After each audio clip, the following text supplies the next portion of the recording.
Sabe aquela sensação de que a gente reage às coisas quase no piloto automático? Pois é. Hoje a gente vai mergulhar num sistema super interessante para entender essas nossas tendências mais naturais, com base num curso cristão sobre os 4 temperamentos. Vamos começar com aquela pergunta que, no fundo, todo mundo já se fez, né? O que está por trás das nossas reações, das nossas emoções, daquele jeitão que parece que já nasceu com a gente? O que forma a nossa essência? E olha, segundo o material que a gente está analisando, a resposta começa por um lugar bem importante: o autoconhecimento. A ideia é que para qualquer transformação acontecer, primeiro a gente precisa entender como a nossa fiação interna funciona. Ok. Para a gente conseguir mergulhar nesse modelo, primeiro a gente precisa separar o joio do trigo, sabe? Vamos entender a diferença entre alguns conceitos que a gente costuma misturar no dia a dia. Então, o temperamento, segundo essa visão, não é um defeito de fábrica, não. É a nossa matéria-prima da alma, sabe? A base emocional que cada um de nós recebe ao nascer. Agora, olha que interessante essa tabela. Ela coloca tudo lado a lado para a gente entender bem a diferença. O temperamento é aquilo que a gente herda, não muda. Já o caráter é aquilo que a gente constrói com as nossas escolhas. E a personalidade? Bom, essa é a forma como a gente se mostra para o mundo. Certo. Então, esse sistema divide essas tendências inatas em 4 grandes grupos. Cada um com seus superpoderes e, claro, suas fraquezas, que acabam definindo como a gente encara o mundo. Vamos conhecer cada um deles. O primeiro é o sanguíneo. Pensa naquela pessoa super entusiasmada, sociável. A fonte que a gente está usando traz o apóstolo Pedro como grande exemplo desse temperamento. O sanguíneo é a alma da festa, né? Sempre alegre, super comunicativo e otimista. O problema é que essa espontaneidade toda às vezes faz com que ele fale sem pensar e acabe esquecendo um compromisso ou outro. Em seguida, a gente tem o colérico. Esse é o líder nato do grupo, sabe? Decidido, focado. O arquétipo bíblico aqui é o apóstolo Paulo com toda aquela sua energia e determinação. A grande força do colérico é fazer as coisas acontecerem. Ele é um realizador.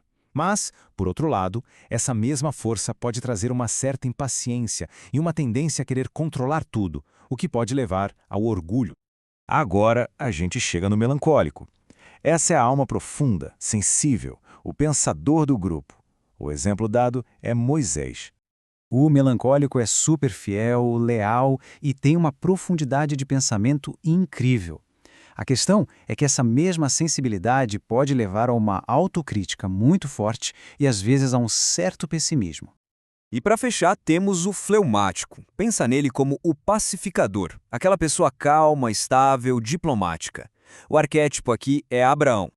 Os fleumáticos são super confiáveis, tranquilos, fáceis de conviver. O desafio para eles, muitas vezes, é a indecisão e uma certa lentidão para tomar a iniciativa. Então, qual é o problema?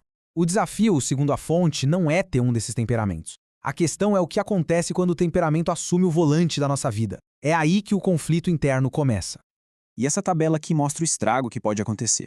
Quando o temperamento governa, o sanguíneo pode acabar com feridas emocionais, o colérico em rebelião, o melancólico em depressão e o fleumático estagnado, parado na vida. Certo. E qual seria a saída para esse conflito todo? O material que a gente está vendo aponta para um caminho de refinamento espiritual, como se o espírito fosse um escultor trabalhando na nossa alma. E essa frase aqui é a chave de tudo. Olha só, a ideia não é apagar o nosso temperamento, a nossa natureza, mas sim mudar quem está no controle. É uma troca de comando, basicamente. Essa tabela é como se fosse um antes e depois espiritual. Pega um impulso natural, como ansiedade. Com a ação do espírito, vem a fé e o resultado é a paz. O orgulho se transforma em humildade, o desânimo em perseverança, e por aí vai. E aqui a gente vê a mágica acontecendo, a transformação na prática, a matéria-prima de cada temperamento sendo lapidada. O entusiasmo do sanguíneo vira uma fé que contagia, a determinação do colérico se torna uma liderança humilde, a sensibilidade do melancólico vira consolo, e a calma do fleumático se torna sabedoria para reconciliar. Tá, mas como a gente aplica isso no dia a dia? O material sugere um passo a passo bem prático. Primeiro, se identificar. Depois, ficar de olho naquelas reações negativas que sempre se repetem. O terceiro passo é crucial: pausar e orar antes de reagir. E, por fim, submeter essas emoções a uma orientação maior. Então, para a gente amarrar as ideias principais. Primeiro, o temperamento não é um problema, é parte de quem somos. Segundo, O caráter é esse temperamento sendo guiado por algo maior. O objetivo, então, não é mudar quem somos, mas quem nos governa. E o mais legal, cada temperamento tem um jeito único de refletir o bem. E a gente termina com essa frase que é quase um convite à reflexão. Não lute contra quem você é, entregue quem você é a Deus. Fica a pergunta, né? E se o verdadeiro crescimento não for uma luta contra a nossa essência, mas uma entrega dela para ser aperfeiçoada?